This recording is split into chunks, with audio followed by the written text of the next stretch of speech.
Assalamu alaikum, my lovely friends and family. Hope you're all in the best state of health with sound iman. Welcome to IWHAT 88 Kitchen.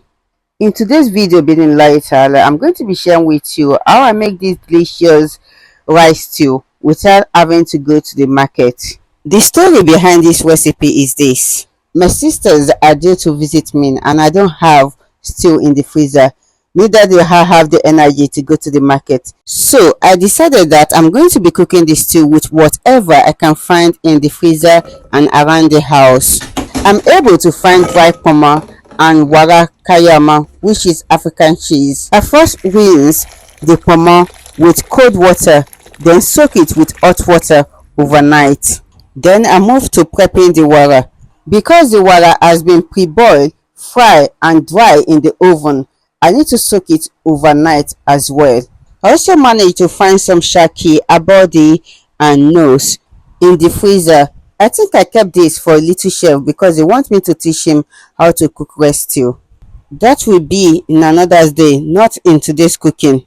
Anyway, after doing the cutting, next is to season the proteins. And I'm going to be using 1 medium size of onion, 1 teaspoon of ginger, minced herb, curry and chili flakes. Add 1 teaspoon of beef jumbo. Follow it up by adding water and salt, then put to boil.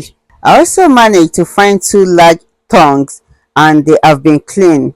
Next is to cut them into desired sizes and shape.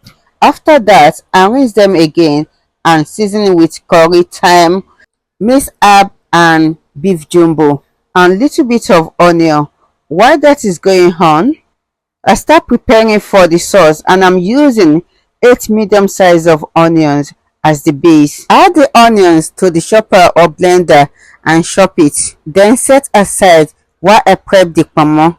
1 liter of oil was added to the pan. Once it's hot, add in your chopped onions. Mix well and let it fry for a while.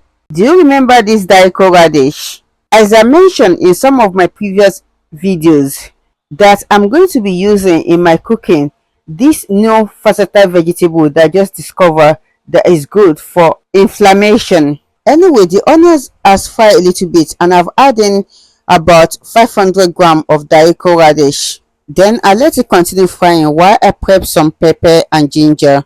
I'm using 10 scotch bonnet and about 3 medium size of ginger. That's been set aside.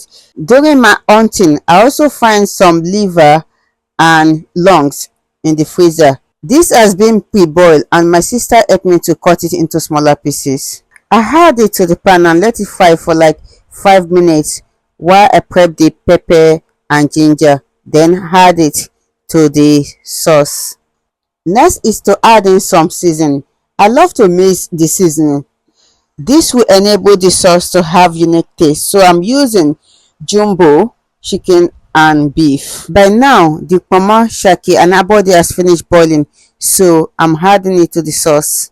I also find some cow earlobes in the freezer. So I'm adding it to it. Try to mix well and continue the cooking. I come across additional honeycomb shaki that has been pre-boiled. So I'm going to be adding that as well. Next, I'm adding in 1 liter of already boiled and fried pepper. Mix well and let it continue cooking. I also find this pepper that has been previously cooked. I think I prepare it for jollof rice, but unfortunately or fortunately I have to use it for the stew. At this point I have to add additional seasoning. By now the tongue has been boiling for a while now. So I'm adding in the wara and let it continue boiling. From the pepper, I find in 2 unblended small ginger. So I blend it with hand blender and add it to the sauce. As you can see, the sauce is looking delicious. What do you think? Mix well and let it continue frying while I grate the tongue. After like 5 to 10 minutes, I'm adding in the wara. Mix well and let it continue frying. By now the tongue has finished grilling, so I'm adding it in. Mix well and let the cooking continue. After like 15 minutes, the heat was turned off. After that, I remember that I haven't had egg. Although I don't have that much, but it is not possible to make atadidin without adding egg. So I had the little I have. Alhamdulillah, like Nimat, the sauce is ready, and my sister they eat and they do have takeaway, and we enjoy ourselves. Jazakumullah khairan for watching. We hope you enjoyed this video and you learn one or two things from it. If you do, kindly follow us, like, comment, and subscribe. With this, we live in the care of Allah subhanahu wa ta'ala. Stay blessed and safe with lot of love, Iwat, and don't forget to keep smiling.